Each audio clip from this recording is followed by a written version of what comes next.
Hello, fellow teachers out there. This is a small video lesson on musictheory.net.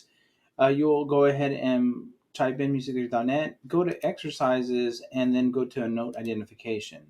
Once you're there, you're going to go to the settings and you'll be select the clef. You have the clef right here. I usually leave it on bass clef, but depending on what instrument you teach, you can go ahead and select. There's a variety of clefs that you can choose from. Since I am a low brass teacher, I leave it on bass clef. My next one that it has is you want to select a range. I have mine preset B and to an F, but you can manipulate the lower notes with the arrows right here. This makes it go lower. This arrow makes it go higher. You get the same thing. These arrows correspond to the note right here. You can go tap up or down, and the hands can do the same thing for you on either note. Going on, the positions refers to the lines and spaces. If you want your students to work on lines and spaces, I usually leave this on. If you only want them to work on lines, select lines, or only on spaces, the notes in between the lines, go ahead and select spaces. I usually leave lines and spaces on, give my students an opportunity to practice both.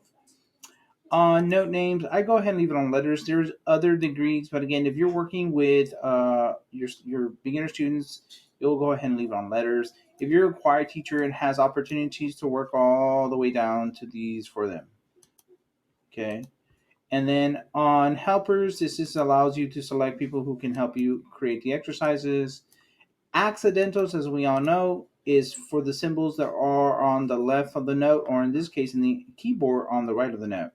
Okay, you have your sharps and you have your flats, and these are all the notes in the middle or your naturals. I leave that toggled on.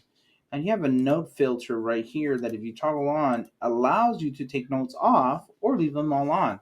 I usually might leave mine all on to allow my students to really have to work to select the right note. Okay, so I go ahead and leave that off. And you have the next question. The next question is really simple.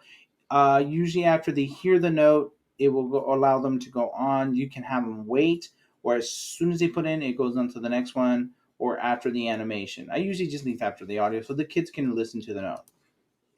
And the challenge mode, this is for if you want to create an exercise for them to test on. You have a time limit from 0 minutes all the way to half an hour. And then you have a question limit all the way from 5 questions to 100 questions, excuse me. This right here is multiple attempts. If you leave it toggled on, it allows your students to try as many times as they need to. Or if you want to only give them one opportunity, toggle it off. If you go right here to the three little dots, you can reset the score here and it goes back to 0. And if you go here, you can hide the timer so your students don't feel pressure to answer the questions. Okay. Here allows you to reveal the answer. If you hit that, it turns green and the question moves on. You can skip a question, as you see, we skipped on. And these both here, web settings allows you to manipulate what's going to happen for remembering the score, keyboard shortcuts, and this last one, show progress report. It is a sheet that allows you for the students to write in and with your verification code, print or send to you the score of the students.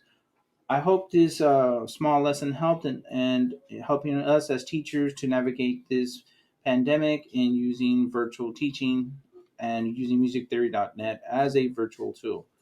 And I'll go ahead by and going back. All right. Thank you again for your time.